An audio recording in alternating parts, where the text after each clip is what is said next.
Sir माझ्या डिलिव्हरीला 3 महिने झालेले आहेत आणि खूप केस गळत आहेत. तर नेमकं काय करता येऊ शकतं का याला? हे नॉर्मल आहे की नाही?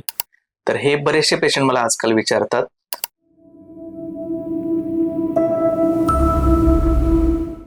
तर मी doctor Pritam Sulakhe from nucleus IVF Pune. आज आपण डिस्कस करूया पोस्टपार्टम हेअर लॉस. जसं आपल्याला माहिती आहे की प्रेग्नन्सीमध्ये इस्ट्रोजन आणि बाकीचे हार्मोन्स बऱ्यापैकी आपल्या शरीरामध्ये वाढलेले असतात. इस्ट्रोजन हे आपण फिमेल हार्मोन म्हणून ओळखतो, ज्याचं प्रमाण जेव्हा जास्त असतं तेव्हा आपले हेअर खूप स्ट्रॉंग बनतात, ग्रोथ त्यांची जास्त असते आणि पेशंटचे दाट हेअर असतात. आणि हेच हार्मोन जेव्हा डिलिव्हरी होते, बाळ जसं बाहेर येतं आणि प्लासेंटा त्याच्यासोबत बाहेर निघून येतो, तेव्हा हार्मोन इस्ट्रोजन हे स्पेसिफिकली पटकन कमी व्हायला लागतं. पुढच्या 3 ते 4 दिवसामध्ये एकदम ते हायर लेवल्स मधून एकदम कमी होऊन जातं. तर हे हार्मोन जेव्हा कमी होतं, त्यामुळे पेशंटला हळूहळू हेअरफॉलचा इश्यू व्हायला चालू होतो. याच्या व्यतिरिक्त आहे, बऱ्याचशा पेशंटमध्ये आपण पाहतो की 3 महिन्यासाठी आयर्न घ्या, 6 महिन्यासाठी कॅल्शियम घ्या असं सांगितलेलं असतं. पण पेशंटचं लक्ष सगळं बाळावर असतं. ते आपले औषधं, गोळ्या घ्यायला विसरतात आणि स्वतःकडे थोडं दुर्लक्ष करतात. याच्यामुळे काय होतं, तर न्यूट्रिशनल डेफिशियन्सीज होतात.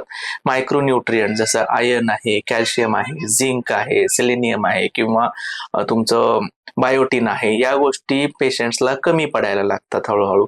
आणि हे सर्व गोष्टी आपल्या ज्या केसांसाठी आहे ते फार महत्वाच्या असतात. तर यांच्याकडे दुर्लक्ष झाल्यामुळेही पेशंटला हेअर लॉस होतो.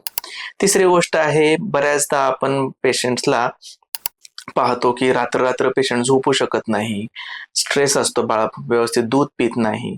तर ह्या कारणांमुळेही स्ट्रेस इंड्युस्ड हेअरफॉल पेशंट्सला बऱ्यापैकी दिसतो. चौथं कारण असतं, काही पेशंटमध्ये थायरॉइडचे प्रॉब्लेम्स हे डिलिव्हरी नंतर पण काही केसेसमध्ये आपल्याला दिसतात. तर बोथ वेजमध्ये हायपोथायरॉइड असो किंवा हायपरथायरॉइड असो, दोघांमध्येही हेअरफॉल सडन चेंजेसमुळे दिसू शकतात. आणि याच्या व्यतिरिक्त आहे, काही केसेसमध्ये हे जेनेटिक प्रिडिस्पोजिशन असतं. काही पेशंटच्या आईला किंवा बहिणींना असे प्रॉब्लेम प्रेग्नन्सी मध्ये डिलिव्हरी झाल्यानंतर दिसलेलेच असतात. तर या अशा पेशंटला त्यांच्या स्वतःमध्ये हे प्रॉब्लेम दिसतात. तर हे प्रॉब्लेम्स होऊ नये म्हणून आपण काय करू शकतो किंवा याच्याबद्दल काय आपल्याला करता येऊ शकतं? तर सर्वात महत्वाचं आहे रिअश्युरन्स. पेशंट्सला माहिती हवं की आपण जर सप्लिमेंटेशन व्यवस्थित घेतले तर ह्या कंडिशन साधारण पुढच्या 3 ते 6 महिन्यामध्ये रिव्हर्ट बॅक होतात. 6 महिने, वर्षभर झालं की आपले जेवढे काही हेअरफॉल झालेला असतो तो परत सुरुवातीच्या लेवल्सला येतो. हे काही परमनंट नसतं. त्याच्यामुळं रिअश्युरन्स झालं की सर्वात महत्वाची गोष्ट आहे. दुसरी गोष्ट आहे सप्लिमेंटेशन. प्रेग्नन्सी आणि डिलिव्हरीमध्ये जे आपण सप्लिमेंट्स घेत होतो तेच आपण सप्लिमेंट्स पुढेही कंटिन्यू ठेवायला हवेत. आणि ज्या केसेसमध्ये परसिस्टंट हेअर लॉस आहे, जास्तच प्रॉब्लेम्स असते, त्यांनी त्यांच्या डर्मॅटॉलॉजिस्टला दाखवून असोसिएटेड जे सप्लिमेंट असतात जसं बायोटिन आहेत, हे घेणंही तेवढंच महत्वाचं ठरतं. स्ट्रेस मॅनेजमेंट करणं, स्वतःकडे लक्ष देणं, प्राणायाम करणं, योगासने करणं, स्लीप पॅटर्नकडे आणि स्लीप आवर्सकडे मेटिक्युलसली लक्ष देणं.